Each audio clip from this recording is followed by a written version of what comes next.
Philadelphia. We had interaction during that time frame. And I'm so deeply grateful for Amy's leadership. And it's so exciting to be able to come in and hear the growth and development just in 2 years of your leadership here. So really, and I know it's everybody working together, but it's really exciting to hear. So thank you. And thank you for the invitation to come and to share. We were at a beloved friend's installation, and we ran into each other. And it was really, it was good to be able to be together. She said, "Hey, would you come?" And I was like, "Sure." But you know, I was a part of that other Mennonite conference. So just so you all know, I was ordained in the Lancaster Mennonite Conference in 1998.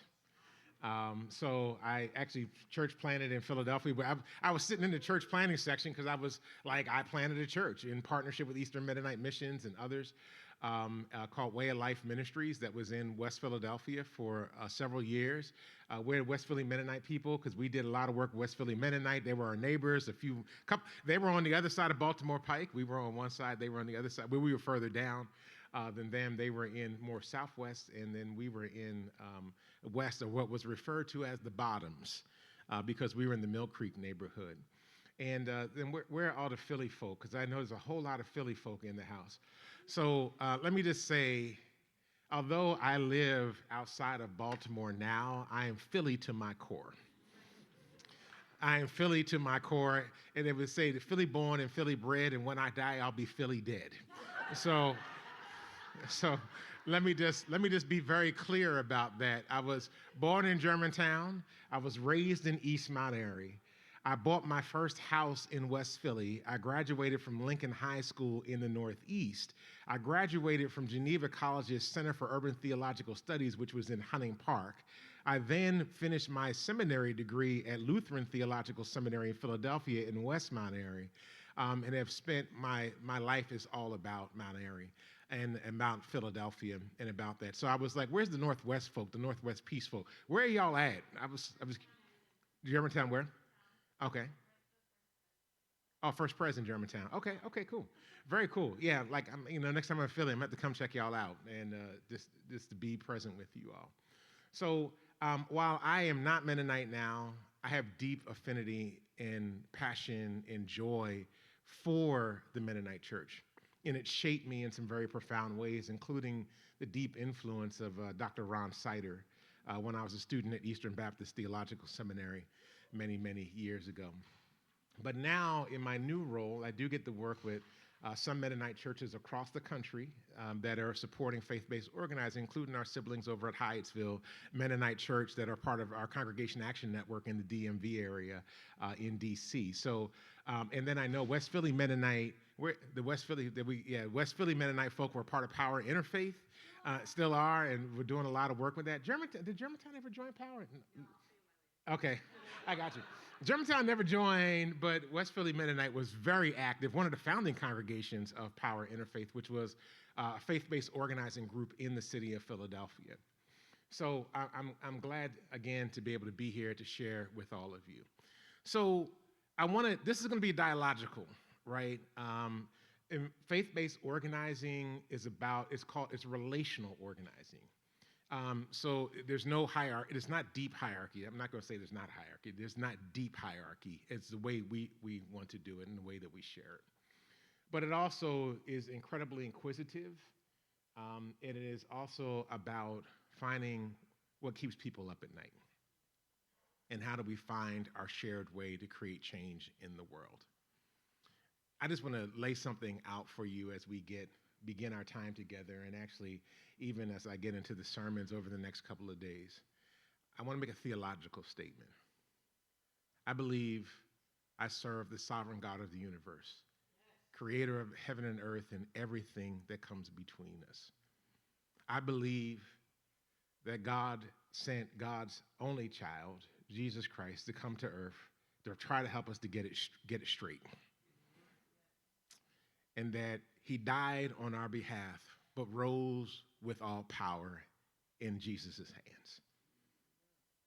I believe that we serve a powerful God and we serve a powerful Savior. And I want to know why the church doesn't act like it. Now, let me just be clear. The white Christian nationalists, they act like it. We don't. We don't. And so, one of the tools to be able to help us to act with more power and more insight and to have more vision is faith-based organizing. Now, I should say to you that I am a public theologian, and a lot of my theological work is at the intersection of the public square, politics, and faith. So, if those things offend you, I am sorry, but that's who God called me to be, and that's the work that I'm trying to do right now. And let me just say, for those that say that the church, there should not be politics in the church. I was an elected official. I got elected to be a councilman in Norristown, Pennsylvania, Montgomery County. I served as a councilman at large. I got elected for my municipality. I served in the midst of some deep fights that happened in our municipality at the time. But I would dare say there is nothing as political as a church board meeting. There's nothing as political as a church board meeting. And even as one who was a politician, there's nothing as political as a church board meeting. And I say that kind of in jest and tongue in cheek, but at the same time, there's reality that there's politics in the church. And you don't get to absent yourself from it. Because even when you say, we don't want to deal with this, that is in itself a statement. And oftentimes, it is complicity with the status quo. Jesus says, if you're not for me, then you're against me. There's sometimes we don't have a choice to be able to do it. And I know as Mennonites, because I had to write papers about this when I was getting ordained, that, sometimes we want to be the quiet in the land, but sometimes we got to stand up and make some noise. Sometimes we got to stand up and make some noise. All right, here we go. I want to ask you a question. When did your congregation last change something in your community? When did your congregation last change something in your community? I want you to find a neighbor and take 2 minutes, a minute apiece, and ask yourselves that question. When's the last time your congregation changed something in your community? Go ahead, go for it. 2 minutes.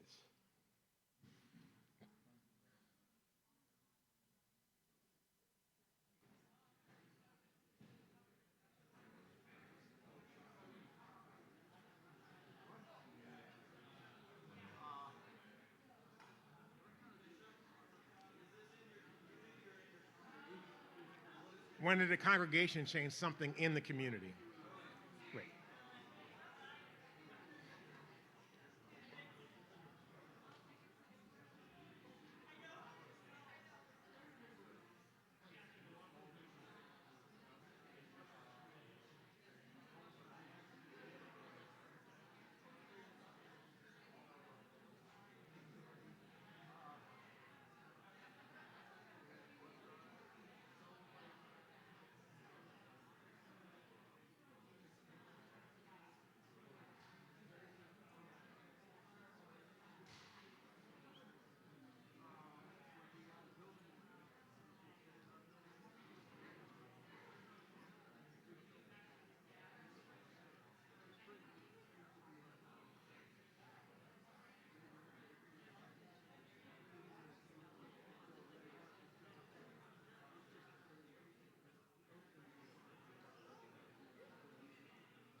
Okay, 1 minute left. You got to switch sides. Make sure both folk have a chance to say something.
All right, come on back. Come on back. Now, Ken has a microphone, and I want to catch a couple of folk just to share real quick. When was the last time your congregation changed something in your community? Somebody raise your hand and tell us a story. Somebody had to change something. Okay, please, thank you. We got the microphone coming to you right now. There we go. We started a water ice ministry for the local kids. A local water ice ministry for the local kids. Yeah. All right, awesome. Thank you, thank you. How about somebody else? When's the last time your congregation changed something in your community? Yep, back over here in the corner. Oops, we got two, okay.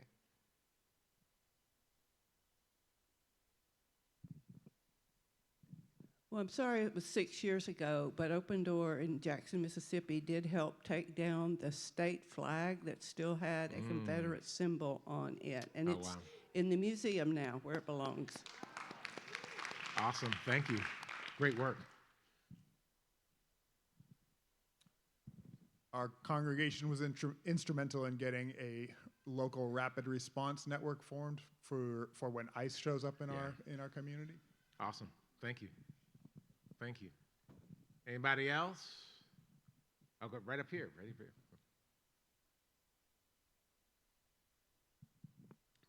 Our congregation provides safe space for anyone, regardless of their race, gender, or political agenda. Well, let me back up. Let's be real. Yeah, let's back up.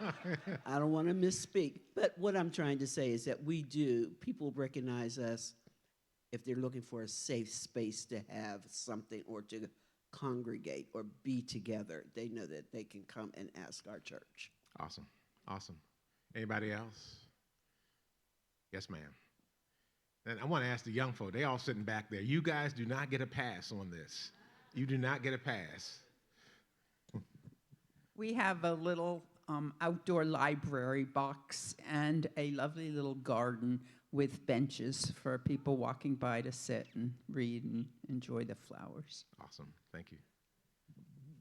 Come on, young folks. We need a delegate. We reclaimed some overgrown land at the back of our parking lot, and it's now sort of a little park that people from the neighborhood walk through and appreciate. Awesome. I think we were sitting with the question and asking more questions about it, which I think is a good thing. How do you define change? How do you define the community? Oh, we're going to talk about that. Thank you. Awesome. And then we're going to come over here. We got young folk over here, too. We hand make about 5,500 apples for apple dumplings for Apple Scrapple for the community to eat. Nice. Thank you. Y'all have Scrapple? I adore Scrapple. I just want to say that. When are you all doing that again? Because Delaware. Okay, got it. We donated a percentage of our yearly funding to a group that is helping youth stay safe in neighborhoods and do good things. They're like making a food forest in an area, and they're doing community work, and it's a safe space for kids to do homework. Awesome. Thank you for that. That's great. I don't know how many of you are familiar with Canada's Truth and Reconciliation Commission. I'm from Canada, for context. So one of the churches I've attended recently, part of two things they've been doing, they invited a group in that did a film project where they collaborated with Indigenous musicians from across Turtle Island, as we call it, to bring community together and learn from each other. They actually have a CD. If anyone's curious, I can also tell you their album on Spotify. It's pretty good, I recommend. But then one of the churches has been doing is they own a building that they are trying to support Indigenous peoples who need some housing. So it's for those who have lower income, and they're trying to work on returning some of the land that, the whole result of colonization. So. Absolutely. Thank you for that. Great, thank you. I'm going to push you guys on this.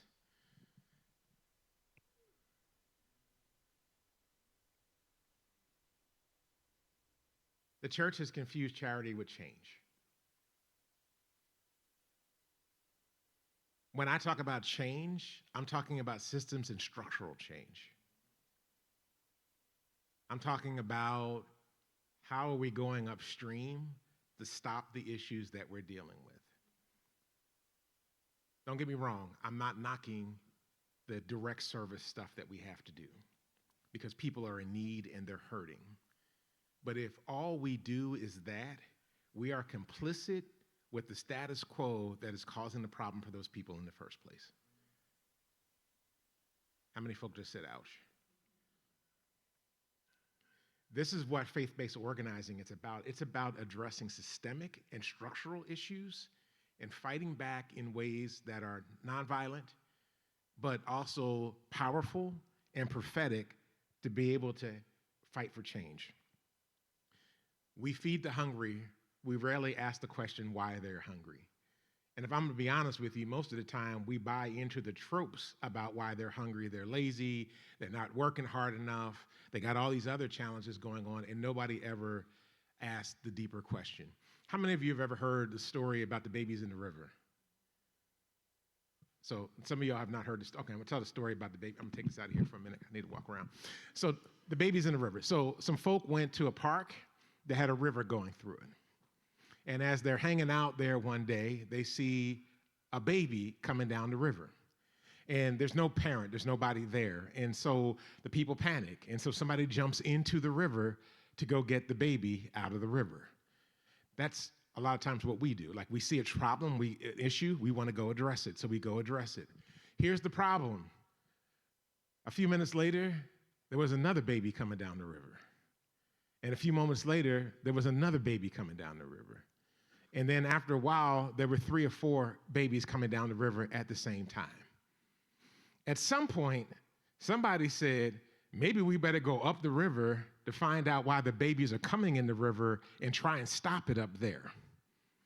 The issues that we often are dealing with in our communities have upriver problems, but we're trying to deal with it from a downriver solution, which doesn't stop the problem that's upriver. So, for example, when we are dealing with the issue of hunger, we actually have to ask the question, why are people hungry? Last time I checked, we live in the richest country in the world. There should not be anybody hungry in this country. So we've got to be able to go upriver and ask that question and dig deeper into that. So there's 2 ways to be the church, and this is the way we often lean into it. There's service model and there's organizing model. And again, I'm not knocking the service model. I want to be clear. Folk have real needs that need to be met right now, and then part of our journey is that. So we respond to the symptoms, we deliver programs, we serve the community, we have goodwill with limited power, and we generally are helping one person at a time. One person at a time. And there's nothing wrong with helping one person at the time, but when you actually have the capability and the power and the agency to do more, why not do that? Organizing model addresses root causes. We want to figure out why and what is going on and how we're going to fix it. We build durable power. Power is not a bad word, y'all. Power is not a bad word. It is actually a moral neutral word. It is what you do with it that makes a difference. But somehow or another, some folk have made us to think that somehow or another we don't have power. We have power. The book of Acts says, go into all the world, make disciples in all nations. But it talks about, even before that, about having dunamis power, which is where we get the word dynamite from, right? So we have explosive kind of power that's actually transformative, that comes from the Holy Spirit to be able to do and create change in the world.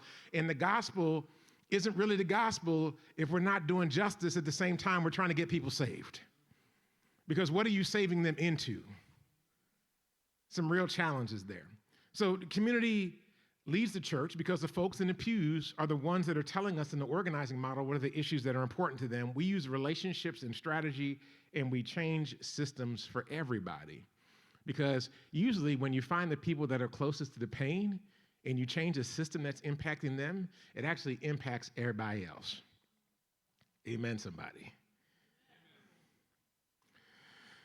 So Amos, this text from Amos that many of us hear Dr. King preaching about, let justice roll down like waters and righteousness like an ever-flowing stream. Justice is not a charity event. It is the nature of God breaking into human systems. Let me say that again. If we really want to see God breaking into this world, then we actually have to go to war with the spirits of this age that are trying to oppress people and keep them from being able to thrive and live their full best lives. And sometimes we actually have to go at war with those systems that have infiltrated us and do some internal battles to be able to see the world through the lens of God and not through the lens of a society that has trained us to see the other as deficient. Let me say that again. That's a hard one. We actually have to do battle. In organizing, we say that the first revolution is internal. You can't fight an external revolution until you've had an internal revolution. And to be quite frank, some of the stuff that we've been taught had a colonial mentality to it that teaches us to make and have a human hierarchy. The last time I checked, God does not have a human hierarchy. So why do we? Why do we? I post stuff. We've been doing a lot of work around immigration with Faith in Action, and I post stuff on social media. And you know, the most vitriolic statements and posts I get from people are Christians who can't see immigrants or black folk or queer folk as the children of God. I'm like, what gospel are you reading? It's not the same one I'm reading, not the same one I'm reading. So what is faith-based organizing? It's a couple of things. It's grounded in the moral vision of our traditions, justice, dignity, and covenant. And justice work is biblical work. Amen, somebody. It is about speaking truth to power. And it is about demanding that the systems of this world conform to the things of God. Second of all, it's about building one-on-one conversations that surface shared values and vision. It's all about relationship. I appreciate it. Where's the brother that was doing the training on? Like, a good organizer is a good church planner.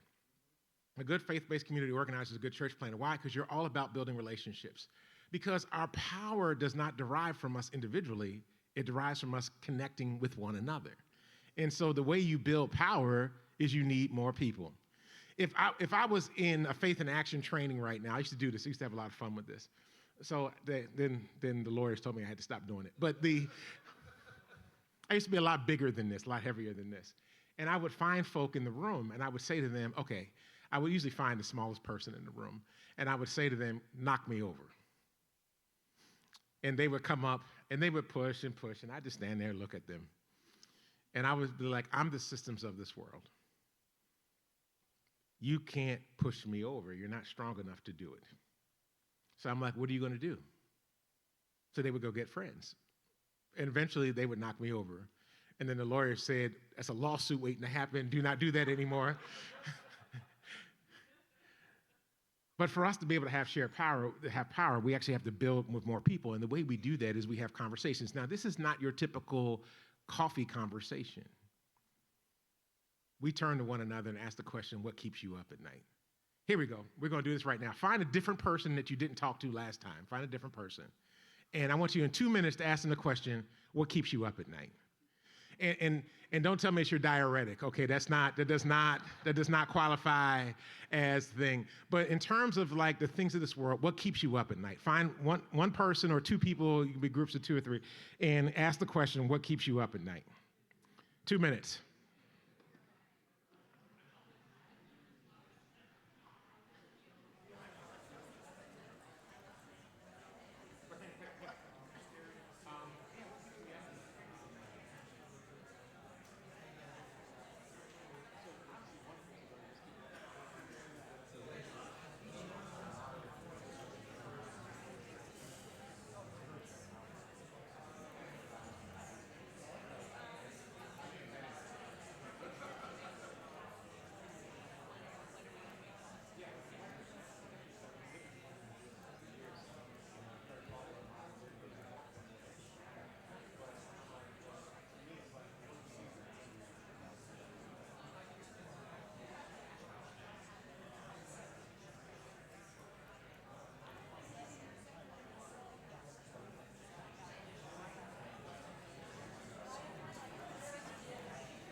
right, everybody, come on back.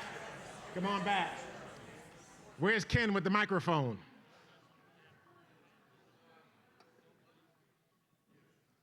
Oh, there we go. It's Ken with the microphone. Okay. What you got, Ken? I got right here. And do me a favor, could you just give your name too when you all speak? Because I don't know who you are. Stephen Lowe, Morgantown Church of the Brethren, Sistren, and Otherin. The thing that keeps me up at night is worrying about being ineffective because there's so much to do. Yeah, that's great. Who else? You moved up. I saw that. We got one in the front here. You want to come on up? Because it's easy right there. So I would say, What's your name? oh, my name is Rand, and I was talking about some of the things that keep me up at night is just kind of, sometimes I get really concerned when I think about political problems that the way that we talk about politics is so constrained that it kind of prevents us from being able to work together, even if we kind of have some of the same goals in mind. And so, problems become really nebulous. Like, I hear a lot of people talk about systemic problems and systemic issues, but then it seems at some point you do a switcheroo and make it really all about individuals and individual behavior because the systemic problem is so seems so far out of reach. And yeah, that's kind of stuff that bothers me. Yeah, that's real. I'm going to address that in a minute too. So yeah, let's talk about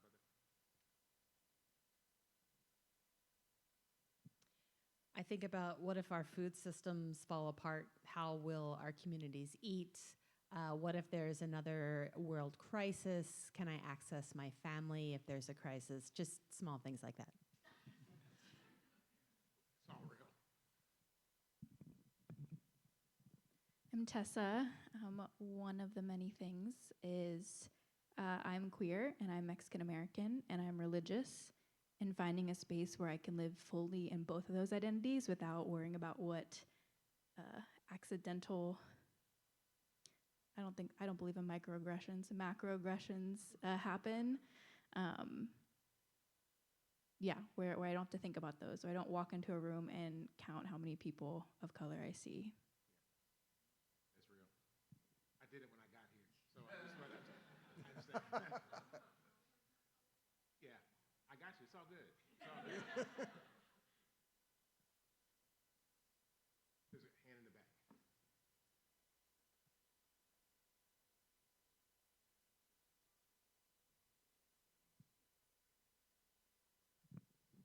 My name is Sherry, and the thing that keeps me awake sometimes is thinking about, well, what I'm doing as a volunteer, it really doesn't seem to be having much success. And so what should I do? Should I keep doing that, or should I go and find a new job where I can really help more?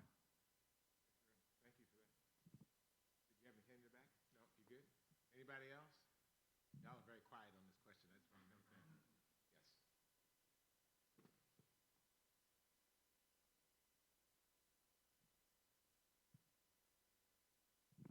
My granddaughter's 4.5, and I'm 77. And I wonder if she's going to make it to 77, because I don't know if the situation will get, it looks like it's getting worse. In my lifetime, it looks like it's getting worse. That there's the people who want to be Gestapo in this country, and there've always been people who wanted to be Gestapo, but they're being let loose. So that's what I worry about. Thank you for that.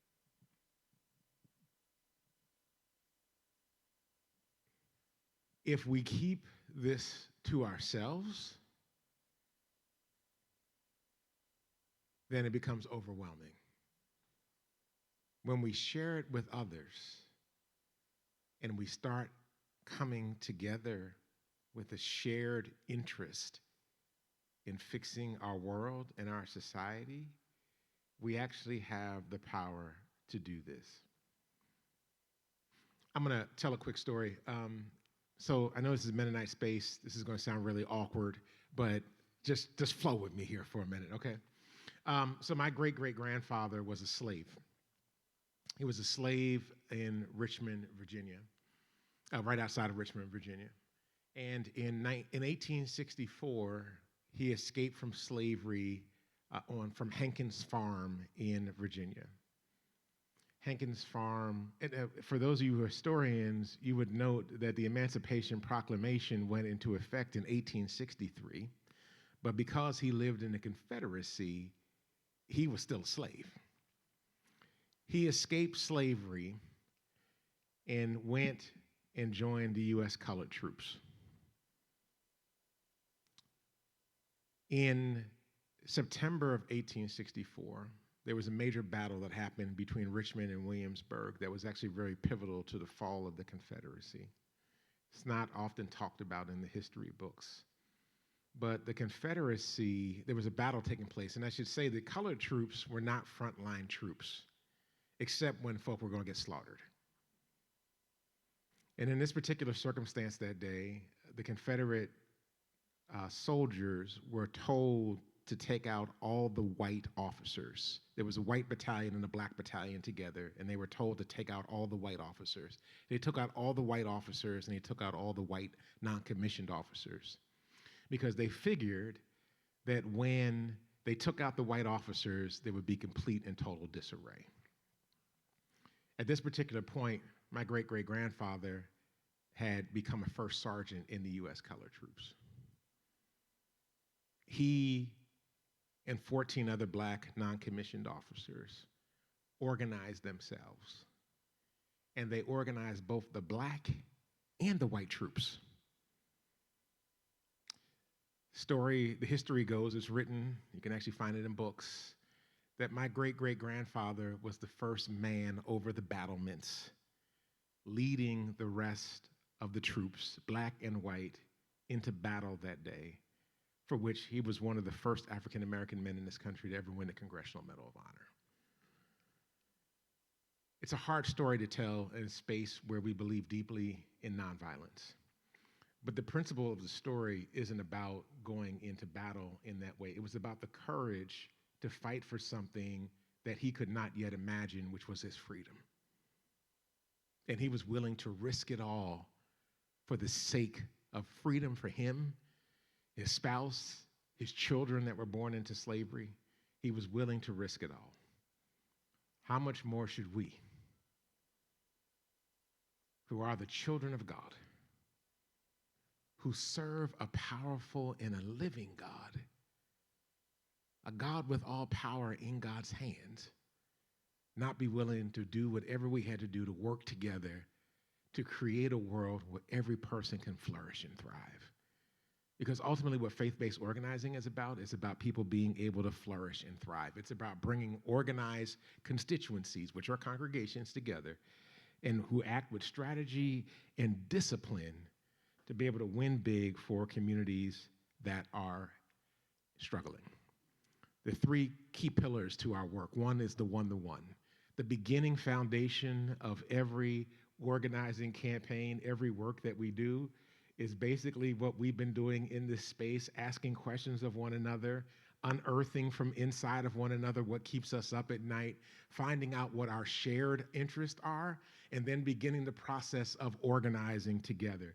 Second thing that we do is we do power analysis, strategic power analysis. When you all were having a conversation about the church plant earlier, and you were talking about people were concerned about this and that congregation, and part of me is like, you need to do a power analysis, like who's powerful, who's winning, who's not winning, what do you need to do, what do you need to do differently in that particular moment. Power analysis asks who makes the decisions in our community, who influences them, what are their pressure points, and then we map that power before we move strategically to do this. For power interfaith, for the West Philly folk that are here, our very first campaign in Philadelphia was around the Philadelphia airport, and we were trying to get a meeting with the mayor of Philadelphia. The mayor of Philadelphia was refusing to meet with us. We were a brand new organization. He didn't know who we were. Philly's a city of 1.6 million people, right? It's big. And so every organization, every person jumps up and says, I want a meeting with the mayor. So we could not get a meeting with the mayor for the longest time. The interesting thing that happened was that somebody knew the mayor's wife. They called the mayor's wife that night. The next morning, we had a date on the calendar for a meeting with the mayor. Because sometimes the most powerful person is not the person that holds the office, it's the people that are attached to them so that you can actually do what you need to do. So we were able to map it out, get the relationship, get the meeting, and then we had a public accountability meeting where we took the mayor to task around issues around the Philadelphia airport and around the wages that people were working on at that time. And we asked him some very specific questions. He tried to deny us. We fought with him. We eventually beat him. We beat him badly. But it was strategic enough it was so funny. We lost the first round in the campaign where we were trying to get the minimum wage raised at the airport.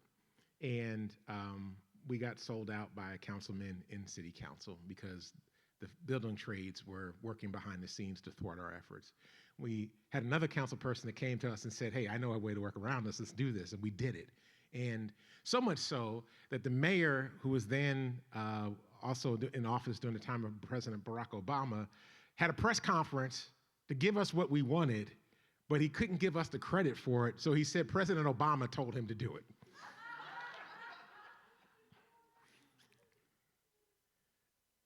We didn't care who got the credit. What we cared was we changed the system.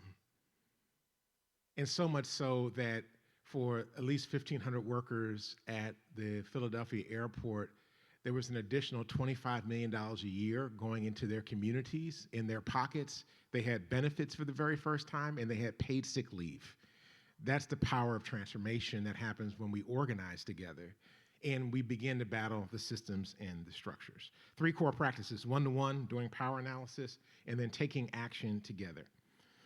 And so Saul Alinsky, how many people have heard of Saul Alinsky before? Rules for Radicals, stuff like that. Yeah. Saul Alinsky had this definition of power that says power is the ability to act. I actually reject that notion. I have the Dwayne Royster answer to what power is up there. Power is the ability to control the destiny of your community. How many of you are afraid for your communities right now? How many of you are worried about what's happening on the ground, what's happening around you, what's happening to your neighbors, what's happening? How many of you had to put signs up to tell ICE they're not welcome in your church? Power is the ability to control the destiny of your community. It is nothing less than that. The church has moral authority. Organizing gives it organized power, and together they can move mountains, mayors, governors, and even presidents and Congress if necessary. So just a quick thing. Some of these pictures are up here. All the pictures that we have are real pictures. This is not iStock on. These are real pictures of people who are organizing together all across the country. So we have 35 federations. And so what is a federation for us? And I should ask Pastor Lapp to answer that because she's a part of one of our federations, or the folk from West Philly. You want to answer? What's a federation for us?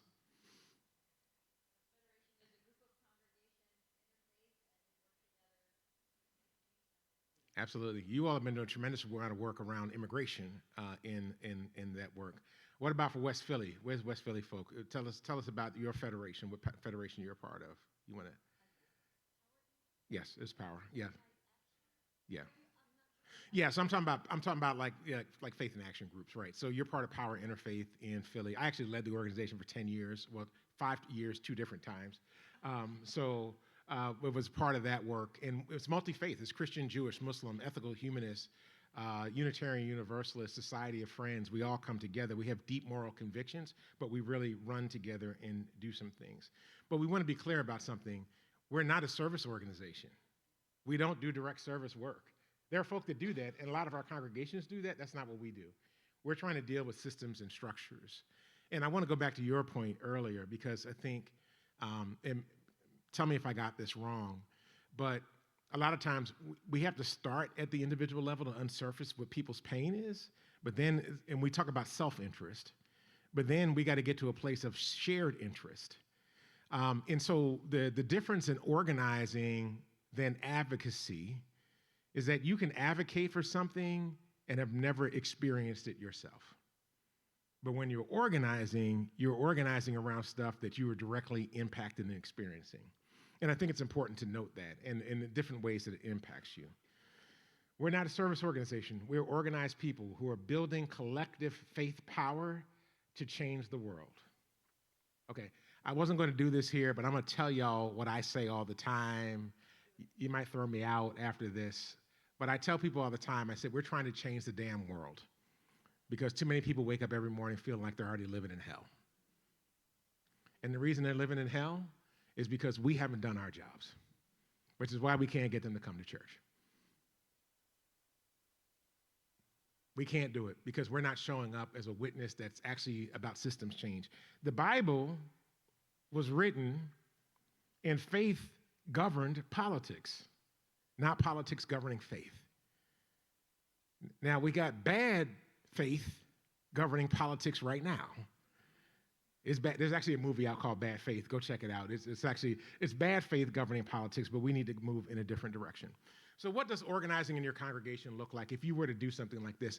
Now, and y'all, I'm trying to get what we do in 7 days in 60 minutes. So like we actually have a 7-day training that we take people through to kind of walk them through this and help them really unpack stuff for themselves. And we will certainly invite you to all of that if you're interested in doing something like that. But we get folk in congregations to do a lot of one-to-one meetings in their congregations to surface the issues that are important to the community. Even if you don't want to be part of a faith-based organizing movement, you should do this for your congregation. Because I guarantee you, you will not understand what comes up. Years ago, I invited Dr. Harold Dean True Lear to preach at Living Water Church, which is my second church plant that I had in Philadelphia. Dr. True Lear did a lot of work around incarceration. He himself had been incarcerated. He came and preached in my congregation. At the end of the sermon, he did an altar call, not for people to get saved. He actually did an altar call for people whose families have been directly impacted by the carceral system. I had founded this church. I had pastored this church at this point for 10 years. There were 17 families in my congregation that came forward that had direct impact within the carceral system. I did not know. I did not know, including my wife who got up there because her brother consistently got DUIs and kept getting jailed for it, but it was the secret in the family that nobody talked about. It was in the past. At that point, when she met me, it was a totally different time. But they had all these experiences going to visit him in jail and visit him in prison and all these other things. And it just never occurred to me that this was going on. Sometimes the best thing you can do is actually begin to have these deeper conversations in your congregations about what's keeping your people up at night. And then you surface local issues through the listening sessions. What is it? Housing? Is it healthcare? Is it schools? Is it employment? Is it, what are the various issues that are impacting your community? And then as a congregation, the congregations come together, they analyze power, they build difference coalitions. They come together and say, okay, we're going to fight for this issue and we're going to win. I'll tell you an issue, most of you, especially those of you in Pennsylvania, will know that Power Interfaith worked on that has been dramatically impactful and important. A few years ago in Pennsylvania, there was a big issue around funding of public education.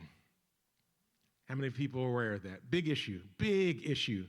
So I'm gonna give you a little history that you all don't know.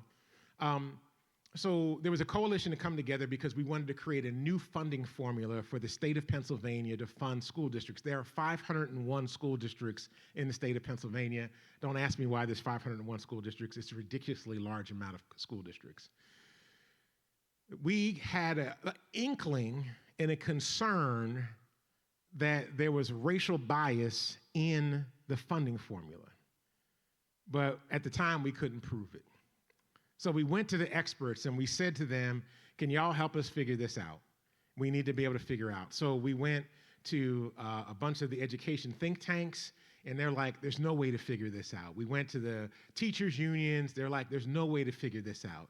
And finally, inside of our organizing group around education at Power, one of the members of Germantown Jewish Center, a man by the name of David Mazenkis, who's a big data guy, said, I think I can figure this out. David, who does this professionally, he's a data guy, downloaded information from the federal budget, matched it to the state budget, and then matched it to the school district budgets across all 501 of them across the state, and he mapped out the racial bias in the funding formula. It took us 6 months to convince anybody that a group of faith people have figured out the racial bias in the educational system. But what happened began a whole process of transformation in that We actually launched a campaign with allies. We got a brand new funding formula put in place when Governor Wolf was in office. And then we had the process of trying to get them to match the money to the new funding formula versus the old funding formula. Let me tell you the difference that it's made. Over the last 10 years, there's been $8 billion new dollars for public education in the state of Pennsylvania. $8 billion. $8 billion. Money that was not going to districts of color in particular, because there was a difference between $1,800 and $4,800 a year per school district, with school district students of color less they were getting from the state than white school districts were. Let me just say that again so you hear it clearly. That doesn't sound like a lot. It's $1,800, $4,800 a student. It doesn't sound like a lot of money. If you have 100,000 students in your district, $4,800 is $48 million that you're missing from your school budget. And so the budget got shifted so that the money was going into the districts that had been previously hurt, and no district got any less money than they had gotten previously. That's the work of faith-based organizing. We led that campaign. We were the forefront. We figured out what the issues were. It was because people of faith brought their talents and their gifts together and said, we're going to figure this out because this is impacting all of our children, and we want all of our children in the state of Pennsylvania to be able to flourish and thrive. That's what that does. And so we built coalition together. We go to meet with decision makers. We have to secure public commitments with them. And sometimes we have standoffs. The first meeting we went to, the state of Pennsylvania had a funding commission. They didn't want to let us speak. So they were meeting in Philadelphia, and we called the press and told the press that we were going to speak at this meeting. And they called us and said, we didn't invite you to speak. And we're like, we don't care. We're going to speak at this meeting. And I said, and we're going to show up with 200 people into a space that was only designed for 30. And all of a sudden, they were now negotiating with us for our speakers, and we negotiated for every other hearing that they were having across the country that parents would be able to speak, not across the country, across the state. Parents would be able to speak across the state about their issues around public education and that they needed to address them. That's the power of faith. We showed up. We were willing to live into the tension and the confrontation to be able to get into that space where David Mazenk has presented for the first time publicly his information that eventually would be covered by the New Yorker magazine, the New York Times, Times Magazine, the Atlantic, Washington Post, and numerous other places where people looked at his study and then began using that study to go back and look at other states and their funding systems and to figure out what was wrong. That's faith-based organizing. That's fixing the systems. And then when we win, we celebrate, and then we start over again and finding out what's the next issue that we're going to work on. So real quick, because I'm going to run out of time here shortly, your congregation's organizing journey looks something like this. You discern. You're trying to figure out what it is. Is organizing even consistent with your calling? Because I got to be real with you. Some of y'all don't really want to do this. It's hard. So is dying on a cross. So is dying on a cross. Jesus didn't promise us comfort. Matter of fact, he said, they'll despise you because you call on my name. And I know for our generation, we like comfort. It's not always about comfort, it's about righteousness. And so we have to discern, is this consistent with our calling? Then we listen to what our people actually need. And our people aren't just the folks sitting in our pews. What about the communities that are around us? What do they need? Can we analyze who's got power over these conditions? Can we then act together to make a public ask with organized power? And then we win, learn, and build for the next campaign. It's not a program, it's a discipline. Organizing congregational cycles through this journey constantly. It is constantly moving forward. We're building faith power to create change. So common concerns, honest answers. People say it's too political. We're nonpartisan. Let me just say that clearly. We're nonpartisan. We're accountable to our people, not the political parties. And to be quite frank, neither one of them are really working too well right now. So people say we don't have time. Organizing doesn't add to your work, it gives your work direction and power. If you want to know why young people are not joining your congregations in large numbers, it's because sometimes there's inconsistency between what you say and how you show up in the world. They're over there shaking their heads. They're like, yeah, that's real. Our congregation is small. Small congregations have changed cities. What matters is organization, not size. There's a bunch of mega churches in Philadelphia. When we built Power, we intentionally did not go to the mega churches. Matter of fact, the churches that we had mostly were small. And part of the reason with small churches, the medium-sized churches were great because their clergy were hungry. They wanted relevance. Their people wanted relevance.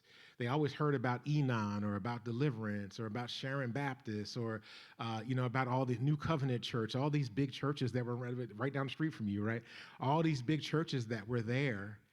And they had a lot of people coming in who were going back out into dire situations, and the churches were doing nothing to address it.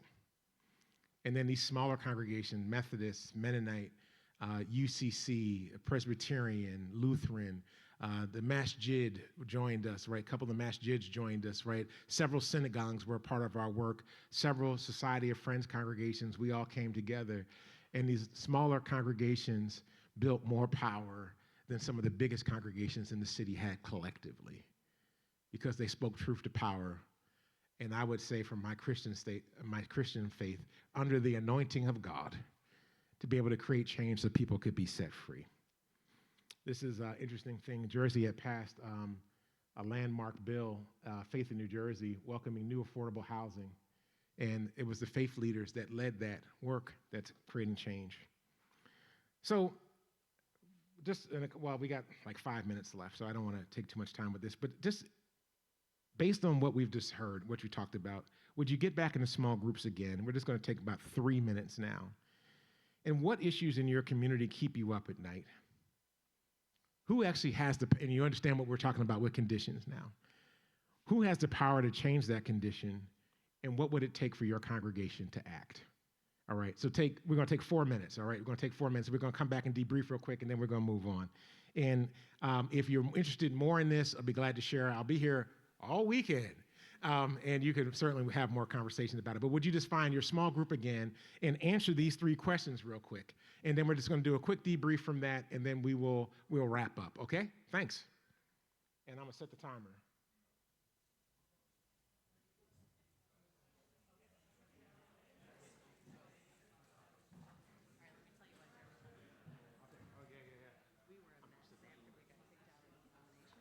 You guys were GDC, right? You were Easter District. And Franklin. He got kicked out of both. Well, Mosaic, they joined and became Mosaic, and then Mosaic just when AMC left a year of transition, they left.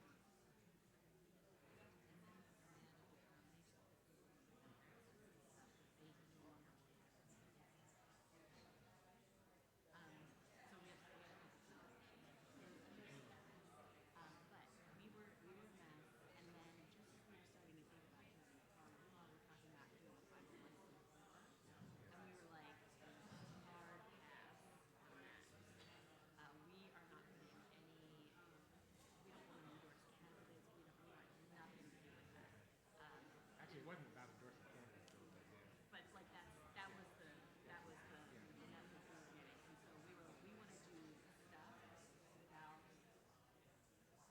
like any money going to endorsing candidates because that's how we did. But I did a lot of stuff like I would go to Palo. Oh, I know. I've never seen you there. I was that's why I was like, yeah. Did y'all actually ever join? Yeah. No, it was actually really funny. So we actually managed to get the C4 done in the 2020 election because we had done a lot of work. We had talked to like 1.5 million people, and it was totally C3, right? So it was all issue based. But when the craziness was happening with the election, they were challenging it in Philadelphia. We couldn't say anything. Yeah. And so finally, it was like we talked to the board. And the board was like, "Well, we can't sit this out. We just did all this work. Yeah. We can't speak to this." And this is not about endorsing candidates. This is about the process. And so we wound up creating the C4 so we could actually say something in that moment. Yeah. But that was really what it was about. It was like protecting our work that we had done on the C3 side. And the C4, because it was still an election, we could, and it was a partisan election, but I mean, they were trying to take the votes and challenge the votes. And we were like, there was a lot of legal ambiguity in that space. Right, and so to be safer, it's like, let's just do the C4, and that will give us the space we need to be able to say that. And that makes, that I can get behind. Yeah. But I don't know, there was something about local campaign around that that was like, now we can endorse gardens. And I'm like, Well, there were some people that were saying that, but it was never the intention that we would endorse candidates, and they still haven't to this day endorsed any candidates. They haven't done that. If they did that, they would have to create a path. I think it would be the safe. They could endorse candidates C4, but a path would actually be the safest way to do it. yeah. And now, I mean, Germantown is very involved in the sanctuary movement, and Jay, the pastor there, started Noah's Facility and stuff like that. And they do stuff with power too, but They do. not in a big way. Now, are they a part of your conference? They're still not part of any power. Or are they doing that because they don't want to get thrown out? I think there's some fear about that. There's also a desire for some liberation at my church.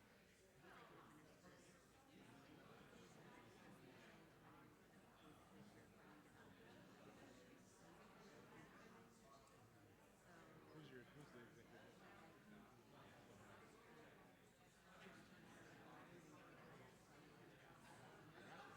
Please get it. Honestly, it was funny. I was actually in the church planting because I'm contemplating starting a community. Oh my God. And I was trying to figure out like where to do it and how to do it. And if I want I mean, it's going back and forth. Yeah. And I love the UCC, but I'm like, I don't know. Is Living Water still around? But you They're- don't have the building anymore. Right, they just got rid of the building. Well, they're getting rid of the building, and they're mostly virtual right now. So Nick O'Rourke is Yeah. the pastor. So they're mostly virtual Okay. at the moment. But, yeah. Will they go back to being in person thing? I don't know. He and I are supposed to have a conversation about this. Because I'm technically a member there. Yeah. Because for the UCC, I have to have a membership in the church. And I'm just trying to figure out what he's doing. So I'm like, what are you doing? Because that will actually impact what I do. Yeah. Because the challenge would be if I start something new, even though I'm in Baltimore, there are folk that will leave, and I don't know who can leave. Yeah. So I'm like, I need you to figure out what you're doing so I can figure out what I'm doing. So, yeah, but no, the building, they're getting rid of the building. That building it was a great opportunity when the time arose. But the community changed rapidly on us, and it was like we were outside of our zone. So, yeah. Well, let's talk more about the community. Sure. All right, everybody, your time is up. So can we have maybe just 3 groups real quick, and then I'm gonna turn the time back over, so I don't get yelled at by the next person that's coming along. There's nobody coming after me? Oh, well, let's just take our time and just answer these questions. Okay, so who wants to go? Where's Ken? Ken with the mic.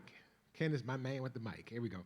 Okay, so who wants to start? What issue in your community keeps you up at night? Who's got the power to change it, and what would it take for your congregation to act? I'm thinking about some folks locally who I know are afraid about ICE, like afraid of people they know or people very close to them being taken or whatever and deported. And also, I have fear for trans siblings, the amount of fear that they live with every day. And I don't know how much energy our congregation would have to work on these things, but I'm curious about what are the small scale, even in our town, and are there, like we have a ministerium, and I think that they have organized for things locally before, and I'm curious whether we can connect with something that might be already in play or developing. Yeah, all organizing is local. So even though I'm talking about national issues, because that's where I live, a lot of times, like all of our work that we do starts at the local level, right? And it's in small communities, it's in big cities, it's in states, but it all starts at the local level. I guess I have a tendency to think really big. So sometimes, and it can be overwhelming to folk, right? But most of the issues people start with are like stop signs and red lights and core everyday issues that actually fundamentally impact people's lives. So there are smaller ways to do that. Ministerial alliances operate differently than we do, right?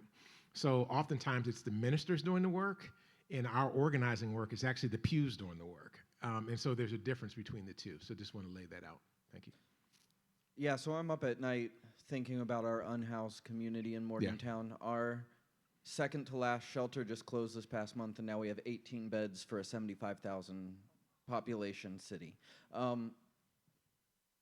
Who has the power to change that condition? Our commissioners and their landlord good old boys who keep us at only 3% affordable housing as a city. Wow. And a challenge that is facing me is, as we've tried to organize in the past year and a half that I've been there, there is so much fear about confronting local leaders. Why? Everybody wants to talk to the national people, but they don't want to be seen as indecent or causing a hubbub to the local leaders where you actually have the power to change something. Yeah. And so I don't know what it would take for a congregation or for our local ministers to kind of feel okay challenging people that they know. Because as pissed off as they are at the county commissioners, there's something in the way that makes it easier for us to go and get arrested at the senator's office rather than a city council meeting. Amen. Okay. It's easier to get arrested, and I say this as someone who has been arrested at a senator's office in town. It's easier to get arrested at the senator's office than it is at a city council meeting, and people don't want to do it. Okay. Have these people read the Bible? Girl, I think so.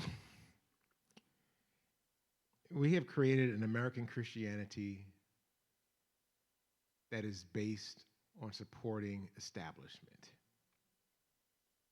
It's respectability politics, and it's respectability faith. Jesus took the local folk on. That's right, absolutely. He took on the religious leaders. He took on the national leaders. He took on everybody. If we say we're doing the will of God, and if we say we're disciples of Jesus Christ, don't we need to do what he did? I'm just curious. Peace without justice is not peace, it's complicity. So I'm not challenging you. I hear this all the time. People are like, oh, it's not I mean, this is not about personal relationships, it's about public relationships. And it's about standing and telling a truth about your faith that doesn't allow people to suffer. Because I don't think that's what God intended for us. I just don't think of what it is. But thank you for sharing that. And forgive me if I said anything that was wrong. I get really frustrated. I'm appropriating the microphone. Yes. What issue in your community keeps you up at night? Yes. Gun violence, because Yes. I can hear it. Speak truth. Who has the power to change that condition? Black grandmothers. Mm. What would it take for your congregation to act? I don't know. We're mostly white. Mm-hmm. Okay, I love it. want your suggestions. Well, I want your suggestions. So when's the last time the congregation went to talk to the black grandmoms in the neighborhood? Excellent question. I totally agree. How do we do it without them? Yeah. Okay. Go for it. That we don't want to offend anyone. Yeah. I don't care. I will offend you if I have a truth to present to you. If I and there was one of these slides that said something about that, about power. Justice is power facing truth or something. That's right. Mm-hmm. Yeah. So you can't be afraid to offend anyone when someone else's life depends on it. Next time it might be your life. I think, let me just stop here for a minute. So a couple things, right?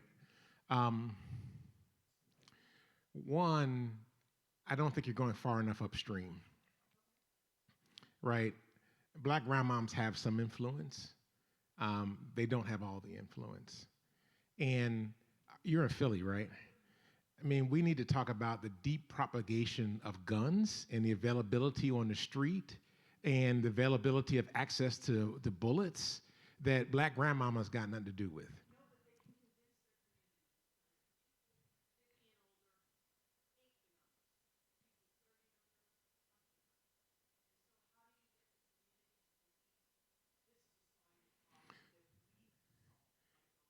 Yeah, so I hear that.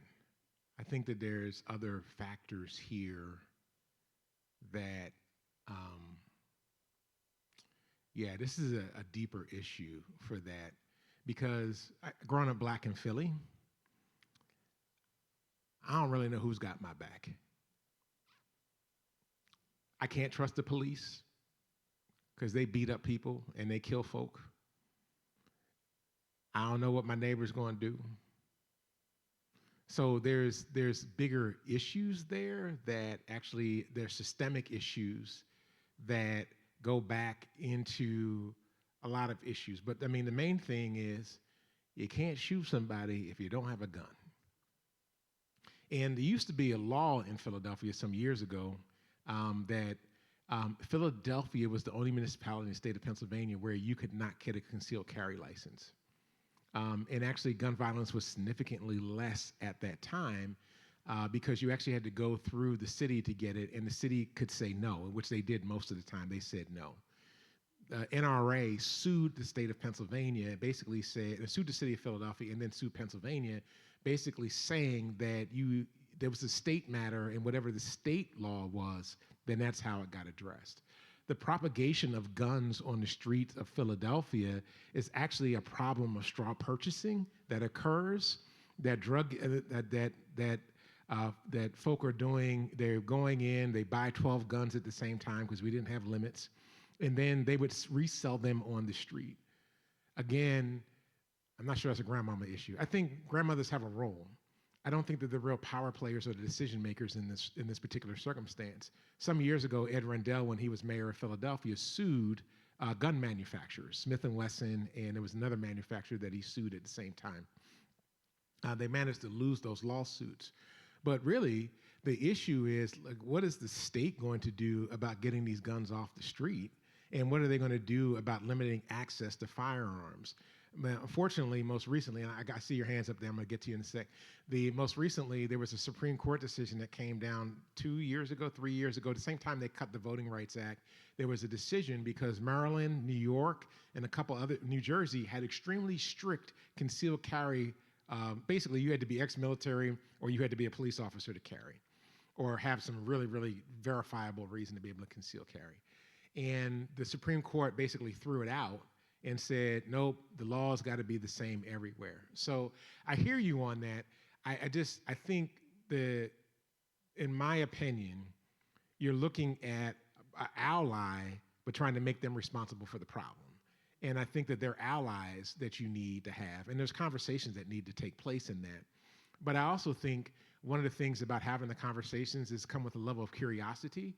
And it's often like, when we do one-to-ones with folk, we spend only 20% of our time talking, but 80% of our time listening, and like really listening to their concerns and what their issues are, and what you could ask them their concerns about gun violence, and it's more of a listening piece, not like, oh, we're coming in with an agenda. It's like we want to hear what's important to you, and then figure out how we work together. So I hear what you're saying, though. I know the struggle. I'm like, it's very frustrating because you want people to say, snatch up your kids and get them together. But there's also a reality for black folk in this country that there's like a double standard in terms of like, you don't feel like you have protection anywhere. And so it's a real thing. But I would actually love to talk to you some more about that because I got a lot of ideas about Philly. I know we got a couple folks over here. I'm a Philadelphian to the core. I bleed green sometimes when they're winning. This is kind of related to that because our group was talking about that too, and who has the power to change the condition, so like one of the things we were thinking, so the NRA gets its money from gun manufacturers because they need to keep making guns to make money. So the people with the power to change that condition are the gun manufacturers, but they're not going to stop. Of course, the government, because the government regulates all that too. The government's got the ability to regulate. And then the lawmakers have the ability to control who has access. So they can't be taking bribes from the NRA or bribes. Well, that's part of the problem, right? Yeah, that's part of the problem, right? yeah, That's exactly it. Right. You're getting it. That's right. But here's the thing. So this is one of the things we used to teach at Power. You've probably been in rooms with people. So we often treat political figures as great leaders instead of treating them as employees. And so I used to tell people when we used to go in to meet with political leaders, I was like, before we go into the room, I want you to say this 3 times. I am the boss. I am the boss. I am the boss. I hired you, and we can fire you. And I think you change the dynamic in the conversation when you go in with that mentality. We have a time fawning over politicians, the honorable so-and-so, and we get them to come to our meetings. Oh, it's so great, to see. They work for you. They're an employee. And they're an employee. That's all they are. And sometimes we have to change up our mentality about how we deal with them. So when we go into the spaces, it's just like if you have an employee that's not doing with their job, you have a right to challenge them. And if you need to, you give them a pink slip. Same thing. It's the exact same thing. Thank you, sir. Yeah, so one resource for information about this topic particularly is the Brady Foundation. They do a lot of really good papers, and particularly they did one about Philly, and they found that like 60-70% of guns that are linked to crimes come from like 5 stores in the area, like from these straw purchases. Colosimo, Heeding God's Call. We used to do work with them, right? Yeah, that's right. Yeah. So like really like, that study's probably about a half a decade old. Things might be a little bit different, but I doubt it's that much different. With a little bit of like updating, we could probably figure out who those stores still are, and that's like one choke point you can go after. That's really good, and then you can invite allies to participate in that kind of stuff. There was a campaign, you said Colosimo, right? Yeah, it was Heeding God's Call that was doing a lot of work around gun violence and trying to shut down gun stores in Philadelphia. Yeah, there was one on Spring Garden that was a particularly bad offender of. That's what that was Colosimo's. That was Colosimo's. Yeah. And so the campaigns have had some success in the past, and it might be easier than you think to get that going again. Something I'd be interested in, and I'm also in Philadelphia, so. We used to do Good Friday services outside of Colosimo's on Spring Garden Street. Yeah. And had a big paper mache gun out there that was imitating the cross. It was like the crucifixion tool of our day. So, yeah. So one of the things that keeps me up at night is immigration. I am an immigrant myself, and the particular form of the problem is that obstacles are set up everywhere, and changing one thing doesn't change everything because the problem itself is distributed. And so, like, an example is when my temporary visa expired and the federal government extended my visa, the BMV would not honor that, and so my driver's license expired. Oh, wow.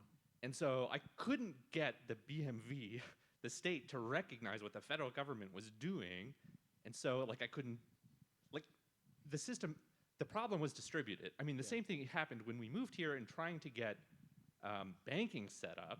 If you don't have credit, you can't get banking. If you can't get banking, you can't get rent. Like, all of these things are distributed, and like, who has the power to change that? Well, there's like a dozen different contributing people who all have a little bit of the problem that's their responsibility, but changing one thing won't change the whole thing. And so, the challenge that I'm having is like identifying the problem in a concrete enough way to actually act on it and change it.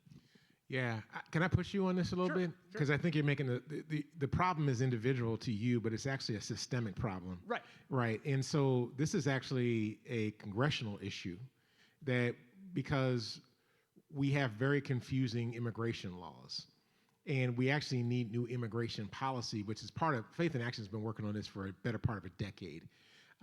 We've just been deeply involved with the fight to extend TPS for the Haitian community. And we actually launched a campaign about 12 years ago called Pathway to Citizenship, which was really trying to get the laws clarified. And so the problem we have is that because the laws are so chaotic, different entities interpret the laws differently. And that's really where the problem is. We need new laws and new sweeping immigration legislation that would be very specific to helping people understand what's going on. And that sounds really big, and it is really big. But this problem is so massive, there's actually larger movements at foot just to work on immigration and be able to address that. So I hear you, because you got a state issue there, you're going to have local issues there, you got federal issues there, and then the interpretation of the laws by all of those systems. Right. Well, and like, I'm also thinking about the Haitians who have moved into our community and helping them navigate that system. And one of the benefits that I have as a white, middle-class, well-educated person who speaks the language fluently is that I also have a congregation who's willing to pay the bill for a lot of those things to help me navigate that process and help me understand it. And like, how do I get the bank to recognize that, like, actually, this is not a financial risk for you to extend a line of credit to this person who is immigrating here and who has a job? And like, I don't know, like, it feels like that's not a congressional thing to get, like.